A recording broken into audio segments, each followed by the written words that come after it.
ऐसन रूपवा सजावल का होई जब देखी न के हो गौर से।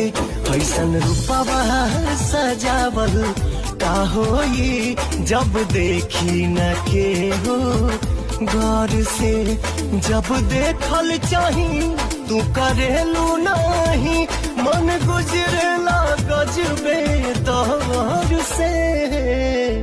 तुहर कजरा लगावल का होई जब देखी न के हो गौर से। ऐसन रूपवा सजावल का होई जब देखी न के हो गौर से।